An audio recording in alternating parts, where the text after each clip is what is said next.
Welcome back, doctors, to a review video. Il Circusano Part 2, or the Lappland Altar event, or I Portatori dei Velluti. Please forgive me, my Italian sucks. But yeah, we have Il Circusano Part 2. And we're gonna set the mood first. So we have Texas in her proper carnival outfit, but I'm gonna bring out the goat, the peak of this event, the reason why this event exists. Lappland the Decadenza. Actually amazing.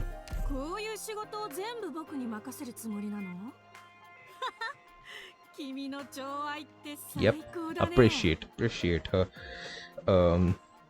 You can check out my pulls video if you want to see how I got her. I do some thighs appreciation as well for for Lappland, for Virtuosa, so do check it out. It's on my channel, or you can search up the Arknights playlist. It might be linked over here.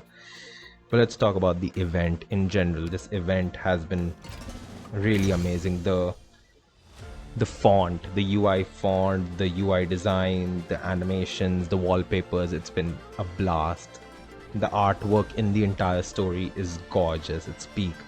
And it's a proper follow-up to Il Circusano. Now, if you haven't read Il Circusano, I would definitely recommend you to read that first before reading this, because you get a lot of, what should I say, backdrop to the story. Like, you understand more plot points well. So in this story, it opens up 1 year after the foundation of New Volsini, which was founded at the end of Il Circusano. Lavinia Falcone, also known as Penance, is the supreme justice of the city. Leontuso is going to become the mayor. For those who don't know, Leontuso is Vigil, the worst 6-star in the game, alongside Crownslayer, I guess. But yeah, so he becomes the mayor, and the story begins really well. Like, you're seeing the preparations for the carnival, because they're planning a 1-year anniversary event. So they're bringing back the carnival, which was apparently a bloodbath tradition, bloodbath festival in Siracusa, but they're planning to make it more festive in nature, with fireworks, with parades, with floats and all. So it's basically getting, bringing back old traditions in a new and peaceful way. Now the story sets off when Leontuso gets in an accident. That's when the story actually hits it off and begins. Leontuso gets in an accident with a truck driver. Now this truck driver we don't know who he is, but he just runs out of the scene. And the story is divided into 4 parts. So you're gonna see over here, you have 4 parts over here. So you have the Metropolitans, you have this Ritorno a Casa, then you have this Las Fortunata or whatever, I don't know, please forgive me. And then the final one. So the first part actually deals with the third person view, with views from normal people, from Lavinia's perspective, from Leontuso's perspective. And it isn't very lore heavy. It just gives the basic backdrop of it. Part 2 focuses on Lappland, on the families of Siracusa, mainly the Saluzzo family and the Venezia family. Now these two are the families that are at odds with each other in this event. You also see the introduction of Texas over here, and you also see Suzumami, Suzerain's mom, Ingrid, also known by her code name Vulpisfoglia. So there are a lot of introductions over here. There are a lot of cameo appearances. You see how Texas came to Siracusa to Volsini, which is actually hilarious, because Emperor forced her to come, and Emperor also wanted to come to take part in the carnival. You see Lappland appear. Lappland, who was thought to be unemployed, is not unemployed. She is a respectable, a diligent taxi driver. She drives a cab. She is employed. She's with Zaro. She's chilling out. She's doing whatever she wants because she's Lappland. You see the return of Gambone and Capek, and it's just hilarious. Those two, the duo of Lappland, Lappland's goons, are absolutely hilarious. They bring a certain charm to the story, and also the good betrayers. So you get an insight on what the main deal is, why Saluzzo and Venezia are at odds with each other, what their main goal is.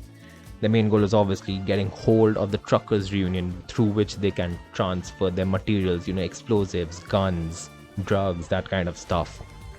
And the truckers union is its own thing. They want to play by the book, they want to play by the rules. Irene is a major character over here, who's an NPC, but she is very well designed and she is amazing as a character.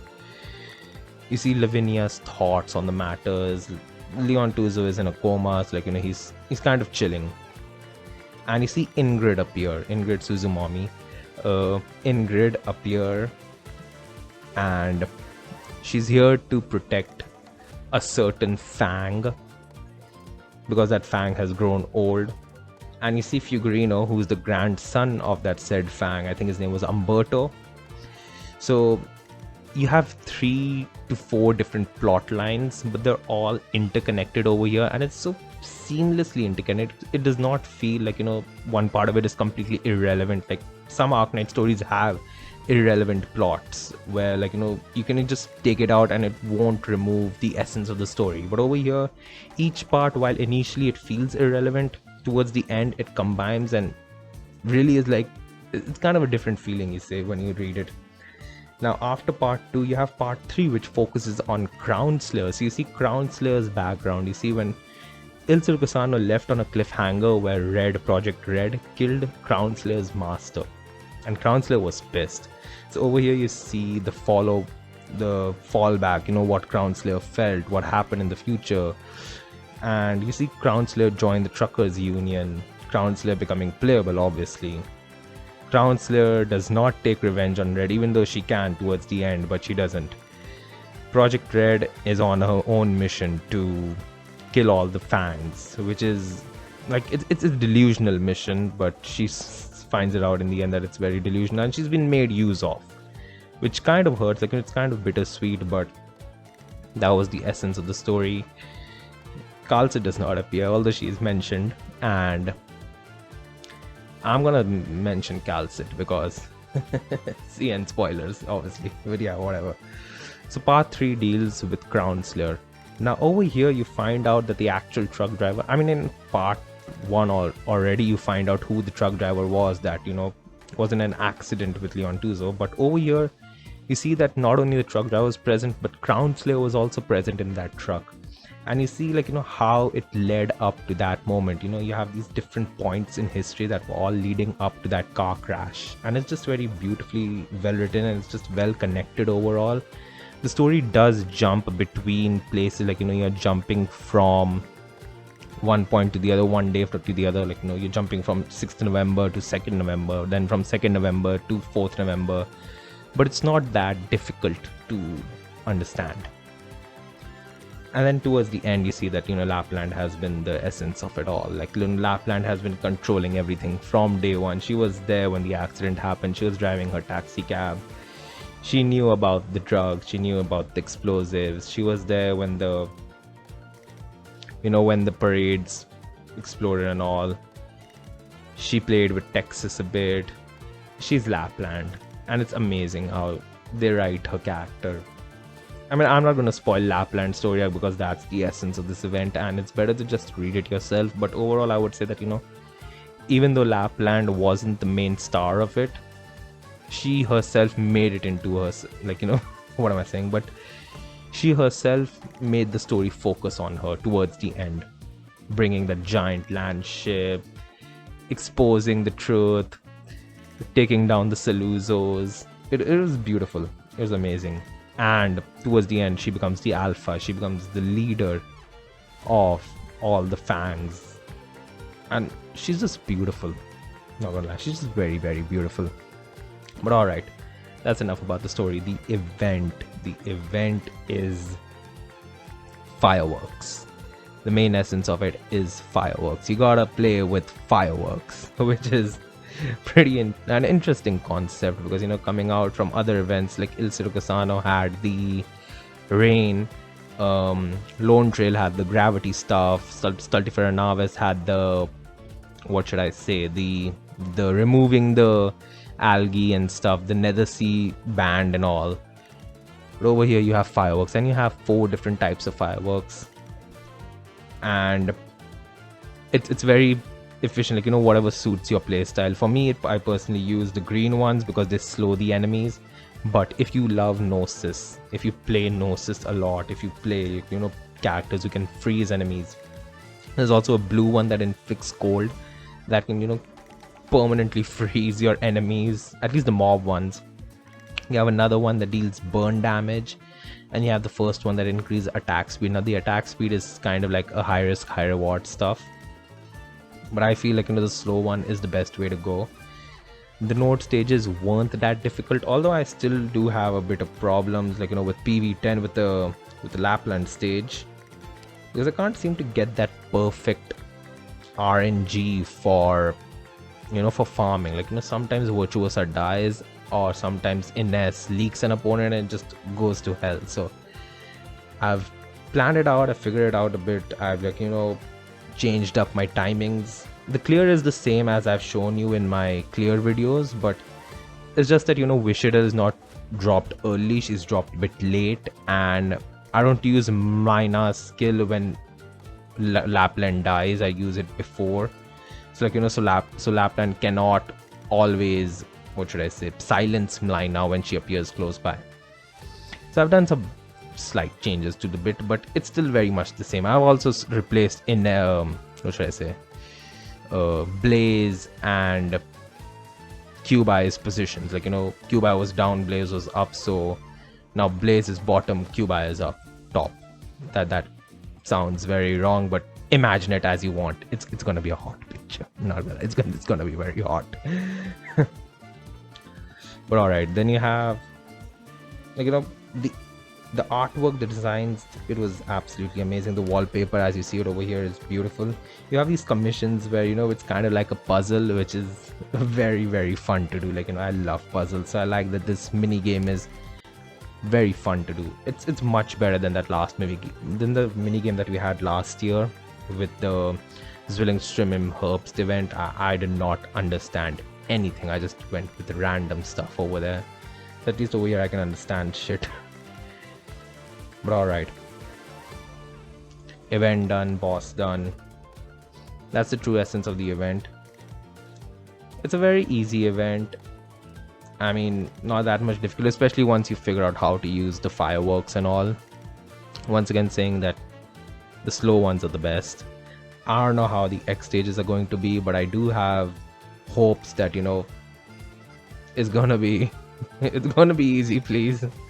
Otherwise Lappland's gonna kill my also, the boss is very unique in the sense that, you know, when the carnival begins, you have a fighting session. You have a fighting session with Lappland, so you need to get more kills than Lappland, and if you do that, Lappland reduces her defense and resistance. But if she wins, I mean, I don't know what she does when she wins, but she said that it's gonna be pretty bad. So I've never, I mean, it's very tough to lose, but still, if you do, I mean, mind you, please don't. Just plan it out well. But alright, the artwork was amazing. Ingrid is a character that I really enjoyed. I mean, I don't enjoy her kit and all, but as a character, she was amazing. She came back for vengeance, and she got it. She didn't back out like, you know, like some people who defend The Last of Us 2, saying that Joel deserved what was coming with him. And screw that. When a person needs revenge and when they want to kill him. It helps the fiction. This is fiction. This is not real life. I do not want realism in my story. So Ingrid went over, she found out why Suzerain caught Oripathy. And it's also, like, it's a damn good story if you want more info on the Suzu family. I mean, Suzerain got Oripathy in Siracusa, which is insane. And she got it from her own family, with the family that her mother thought was loyal. It was absolutely insane. Like, you know, it was kind of sad. But I'm glad Ingrid went and got her revenge. The Saluzos end up in jail. Dimitri takes charge of the Saluzos, which is really nice. It's, like, you know, amazing, because I really loved Leon Tuzo and Dimitri's friendship / frenemyship in Il Circusano, and over here they actually feel like, you know, kind of like estranged brothers trying to become close to one another, which is kind of nice. relationship that they have. Lavinia, as always, is perfect. Texas is perfect. Lappland is perfect. Crownslayer is Crownslayer. I mean, I really enjoyed Crownslayer's story though. It was amazing. It is worth reading this event. It is long, mind you. It is very, very long. Like, I would say it took me a good 1 day or so. Like, 1 day means like I spent a good 8 to 10 hours reading, because these stages are long. They are very, very long reading wise, but it's a good read. And that's probably where I would conclude this review / recap stuff. If I have to give a score to it, because I haven't given a score to any other story yet, but let's begin something new. If I have to give a score to this story, it would probably lie between an 8.5 and a 9. Because always the length is always hurting Arknights. Like, the story is pretty damn good, but the way that they speak, sometimes it's just too flowery, and you don't need that stuff. So, cutting 1 point over there, but overall the event was a solid 9 out of 10. Amazing. As I said, the artwork is amazing. I've added a lot of artworks in this video, and that's it for now. Thanks for watching. We have Lappy and what's probably Zaro. She's holding her back with a sword. It's actually pretty cute. Alright, thanks for watching and have a great day. Please subscribe to the channel, and I'll catch you in the EX stages video. Alright, goodbye.